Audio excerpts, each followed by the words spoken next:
Hello, everyone. Do you hear me well? OK. So in this talk, I'm going to give you a review on the effect of gravitational lensing and how it affects gravitational waves, specifically some scenarios that are of interest for LISA.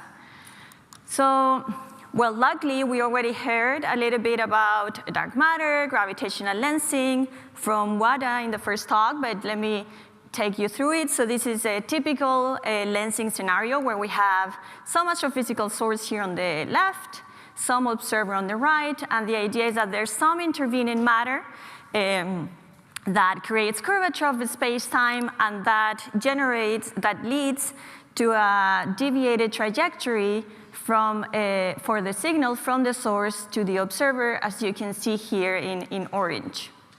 So in this specific image, you can see that this intervening matter can even lead to multiple curved paths that go from the source to the observer. And these different paths actually are focus or defocus, which leads to magnifications or demagnifications of the observed images. So electromagnetic lensing has been widely used for cosmology and astrophysics. There's a number of applications, but just to highlight one is a specific case of dark matter. So this highly unknown component that we know is crucial for the structure formation of the universe. And its presence does create curvature and acts effectively as lenses to any of our astrophysical signals. So now let me use the same idea, but apply to gravitational waves. So now we're going to have an astrophysical source of compact objects. Our observer is LISA somewhere, and there is some intervening matter here that I show as a spherical lens in blue. So the specific phenomenological effects that lensing will have in gravitational wave signals depends on the interplay between three main parameters. So one is the impact parameter, how aligned the source lens observer are. Then we have the mass of the lens, so how big it is, how much it's curving the space-time, and finally the wavelength of my signal. So we could have short wavelengths, like in orange here, compared to this characteristic size of the lens, or some long wavelength like the one here in blue.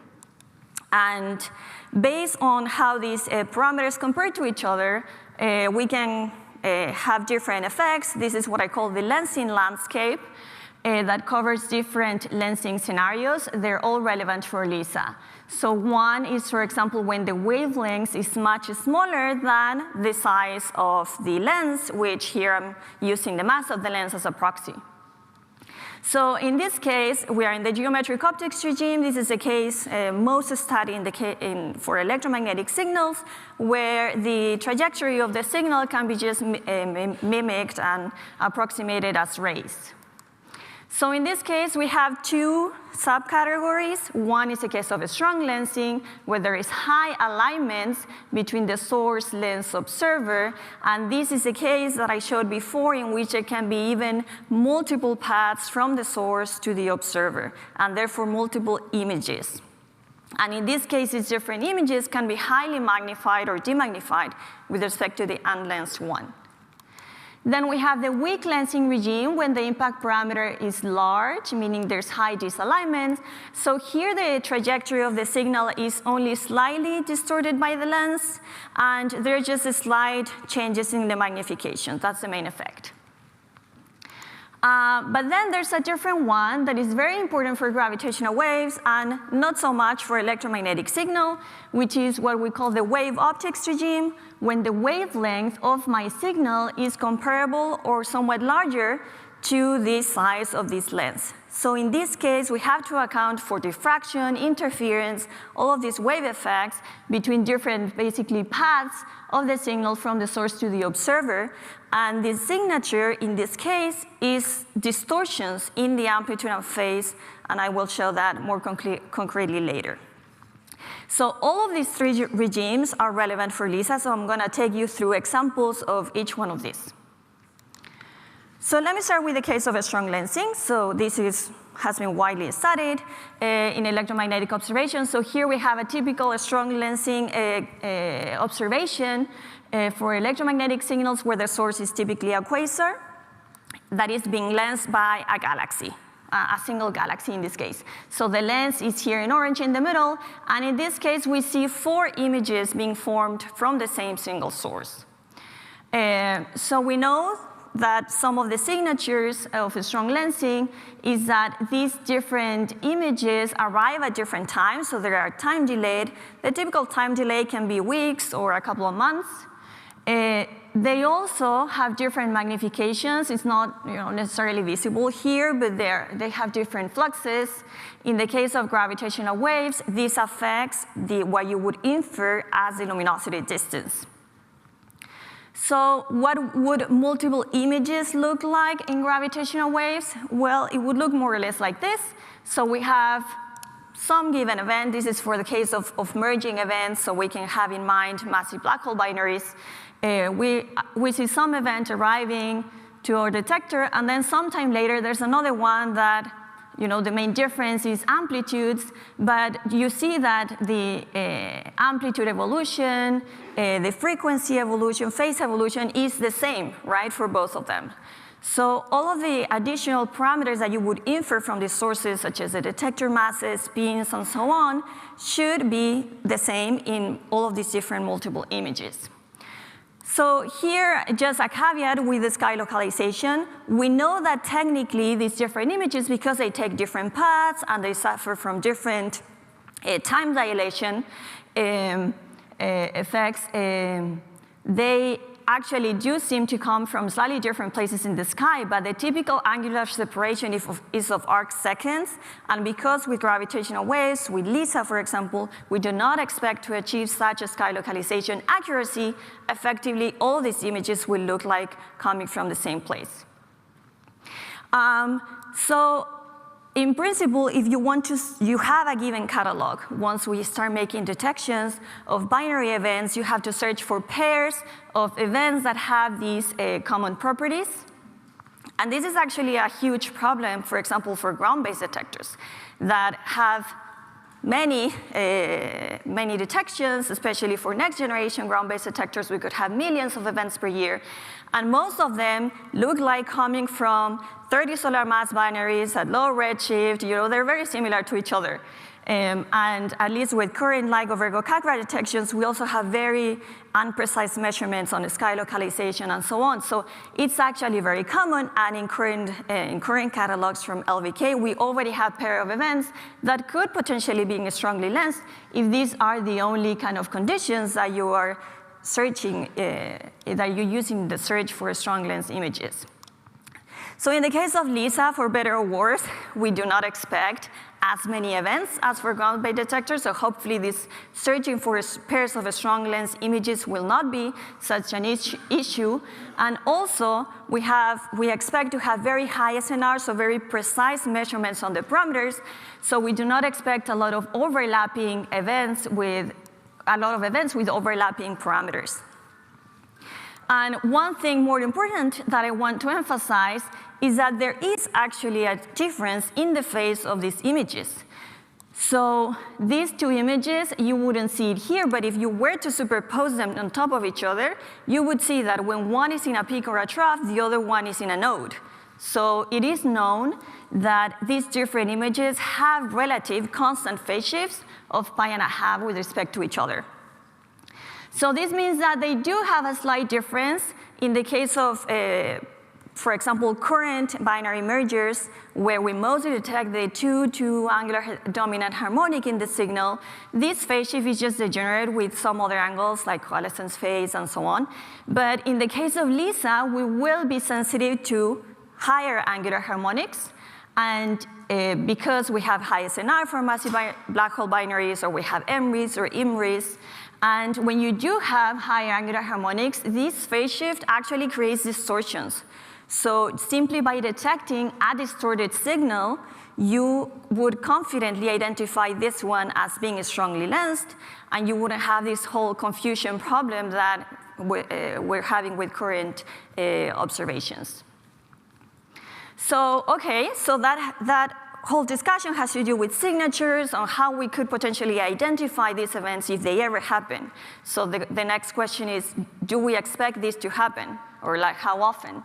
So the rates, of course, are highly dependent on a number of things. We know that the merger rates in the case of LISA are highly unknown, but also what is the distribution of these lenses at very high redshift is highly unknown as well. But just to give you some estimates, in the case of strong lens massive black hole binaries, there are some estimations saying that we might see a few in a 4 times mission, and in the case of MRIs, we might see tens or so. So this may happen if we're lucky, if we have high enough merger rates. So then, of course, the next question would be, what can we do with them? And there's a number of applications, but of course the most obvious one is that once you identify multiple images as being coming from the same source, then you combine them all to get better constraints, right? On better precision on all of your parameter estimation. And in particular, you could use them to get better localization. So if you have one image, like the second image, arriving 2 months after the first one, where LISA would have changed its location in its orbit, you will have a longer baseline of basically effectively 2 detectors to triangulate and localize much better your source.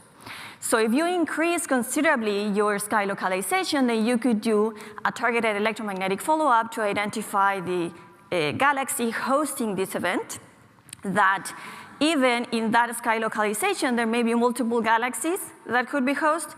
But in the case of a strong lensing, you're looking for galaxies that are also strongly lensed, right? Because strong lensing is a general phenomenon that would apply to any signal. So that potentially leads to the possibility of identifying a single galaxy as the host one and doing all kind of standard sirens measurements that we have been hearing about in different talks here. So this is one, for example, result that was mentioned on Monday as well, I think, on how to apply lensed MRIs as standard sirens to constrain H0 to a precision %. So this is just a specific example of a given MRI at a given redshift in which we identify this redshift of the source confidently, and we can get constraints on H0. And similarly, in the case of massive black hole binaries, that these are higher redshift events, so these type of signals are sensitive to other kind of expansion parameters, such as the fractional dark matter density, omega matter, or the equation of a state of dark energy. So this is also an example of forecast of how well you would be able to constrain these parameters. So additionally, there are other things that you could do. So for example, with the standard sirens, it is known that you could also test modified propagation effects that could affect the overall magnitude of the detected signals. So you could also test for this. And another one that I personally find interesting is testing additional polarization. So we heard from Nico that in modified gravity, for example, gravitational waves could not only have tensor polarizations, but also scalar or vector polarizations. And again, every time that you detect a signal, you are basically multiplying the number of detectors that you're using to estimate to constrain the parameters of this binary system and of the signal. So you could potentially improve a lot on any kind of test on polarizations for using strong lens signals. So these are some of the examples of the application of a strong lensing, but now I want to tell you about the case of wave optics that here I also call microlensing. So in this case, I already mentioned that we have to account for interference and diffraction effects that lead to distortions in the signal. So here's what the typical distortion would look like. This is the amplitude of a given gravitational wave in frequency domain. In blue, you see the unlensed expected signal. And in red, you would see this distorted signal due to microlensing. So generally, microlensing or wave optics leads to frequency-dependent distortions. And not only in the amplitude, which is what I show here in the plot, but also in the phase. You always get some changes, some oscillatory type of deviations in the phase as well. So this happens every time the wavelength is comparable to the mass of the lens or somewhat larger. So what kind of lenses are we thinking about in this case for LISA? So these typically describe lenses that physically refer to low mass dark matter halos. So the mass of the lenses that have comparable sizes to the wavelength of LISA are lens masses in this range, between 10 to the 6 to 10 to the 8 solar masses. And this is what we call the lens mass, but the actual total mass of the halo associated to this lens mass is actually between 10 to the 8 to 10 to the 10. So any kind of low mass dark matter halo in this range or lower would induce these microlensing effects. So this is a very interesting range because around 10 to the 9 solar masses is when different predictions of dark matter models start to differ from each other, such as cold dark matter, warm dark matter, fuzzy dark matter. So they predict differences in the abundance of low mass dark matter halos between below 10 to the 9 solar masses. So these frequency-dependent distortions, as you can see also here in the plot, are not huge. So this is different to strong lensing. Strong lensing can multiply the amplitude by many factors. In this case, these distortions, because they happen due to interference, are typically small, about 10%. They could even be smaller, but for LISA, that's not a problem because we have very high SNR events. And if you assume cold dark matter in the abundance of these low mass dark matter halos, you can estimate the rate of how often do we expect to detect these microlensing distortions in LISA signals. So there are some estimations, at least for massive black hole binaries, that about 2% of the signals would have detectable distortions. So if the merger rates are close to hundreds or so, we will have some of these microlens signals. And the idea is that even the rates highly test these dark matter models, just whether we detect or even if we do not detect any microlens signals, that will inform us about dark matter models.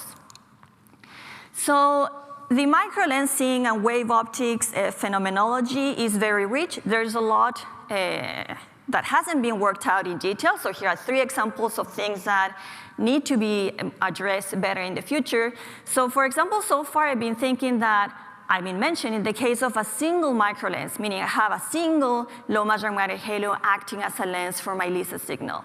So even in this case, the predictions on how big the distortions are going to be highly depends on what is the mass profile of this lens. So it's important to perform a systematic study on realistic lens mass distribution for low mass dark matter halos.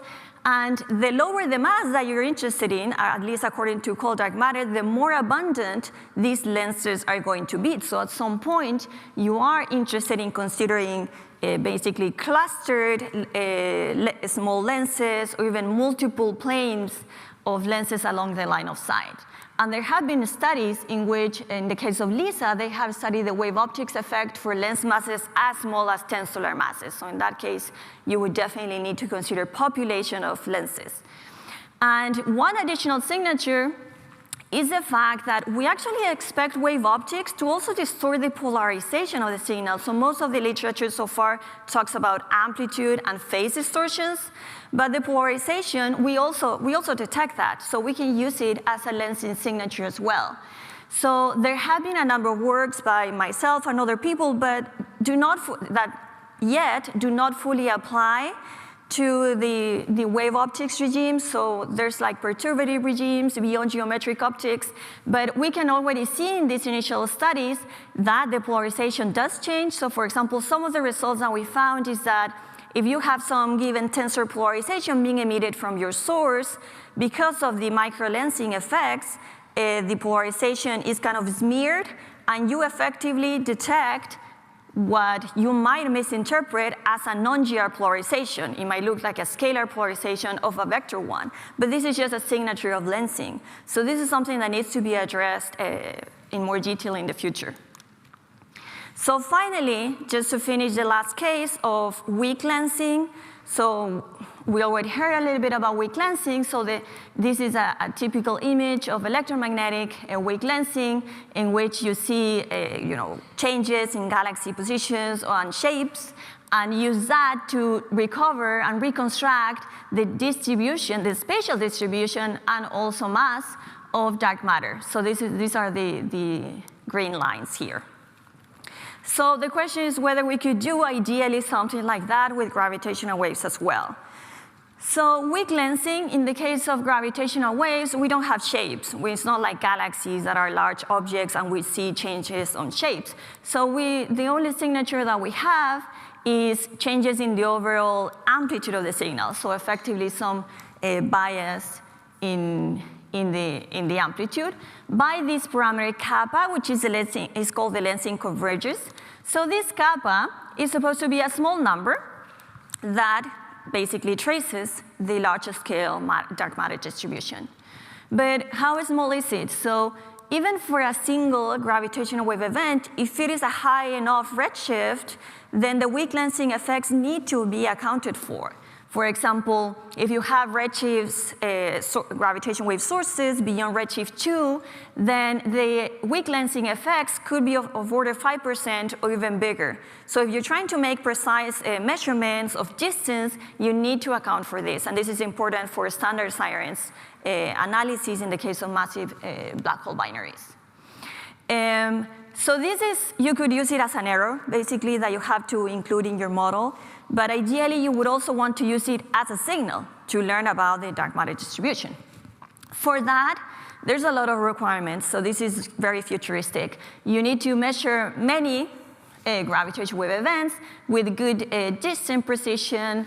You need to know about their redshift through any standard science method to disentangle the true luminosity distance from the weak lensing effects. And you also need some good sky localization if you want to reconstruct the spatial matter distribution in the universe. So there is a lot of requirements, but there have been some futuristic, maybe optimistic, but very futuristic works on combining LISA and ground-based observations. So for example, in this case, they estimate, they use 10 to the 6 dark sirens events and 10 to the 4 bright sirens to get percent level constraints only with gravitational waves and these standard science methods to constrain the expansion rate parameter of the fractional energy density of dark matter, but also this inhomogeneity dark matter parameter S8. So this is impossible, just showing that it's possible to do, but of course it does have a lot of observational requirements. So I'm just going to finish here with this summary. So lensing is an unavoidable effect. So it is important, especially for very high redshift sources, which for LISA, it's important to have into account. And at least so far, we are well aware that there's a number of changes in the phase of signals that are caused by lensing that can be used as unique signatures to detect confidently lens events. And there's a number of applications for using lens signals, but there's a lot of work to do. So for example, we need to actually find out what's the feasibility of doing electromagnetic follow-ups to identify galaxy hosts for strong lens events, because these events are very high redshift sources. So this is not trivial to do. We need to use realistic lens models for the case of wave optics. We need to understand if there are additional signatures that haven't been explored fully so far, for example, in the polarization, and also quantify any application of these lensing sources to testing GR. So I'm just going to finish here. Thank you.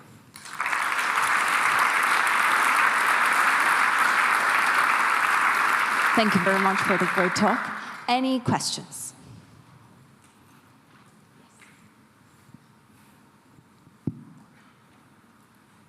Hi, thank you for the very interesting talk. One thing, maybe you said that and I lost it, but once you identify a signal that has been lensed and you identify the phase distortion, I mean, how much information can you retrieve about the lensing event if it was like a single lens or a distributed thing? I mean, by comparing this with the standard vanilla GR prediction of that phase evolution. Yes, so the answer is slightly different depending on or if you're talking about the strong lensing phase change, it's 1.5, or the micro lensing, the micro lensing, okay. Yeah, so well, as I was saying, how much distortions, for example, you have does depend on the lens mass distribution, so it can help you reconstruct that. And if you have multiple lenses, you would have a much messier type of distortion, so there's a few papers on that. So you should be able to learn something about the lens, but there's a lot of pieces in the puzzle, right? Because it's not only the mass distribution and the number of lenses, but the whole geometrical situation, right? So this is also, why in the case of electromagnetic observations, lensing measurements are hard as well, because there's a lot of effects. So you will not be able to uniquely pinpoint and measure all of these parameters. And this is why, at least for lensing, I think it's very important to always complement these observations with electromagnetic ones. Once you identify, you can do follow-up observations, to learn about the lens itself, right? So. Any more questions? Yep. Very nice talk. I have a simple question about your forecast of the bright sirens with the dark sirens. Why the two contra overlap perpendicular instead of they are overlapping the same line along each other? Is the question about the degeneracy shapes? So that just mostly has to do with the fact that bright sirens, you can only use up to certain redshifts, and typically the bright sirens you can use maybe up to, redshift 2 for ground-based detectors, or a little bit of higher redshift, and have very good measurements on distance and sky localizations, whereas the dark sirens ones you tend to use at lower redshift and have very large error bars.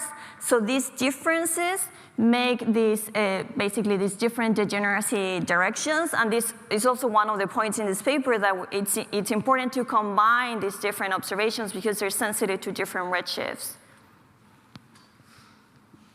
Any last questions? No? If not, let's thank our speaker again.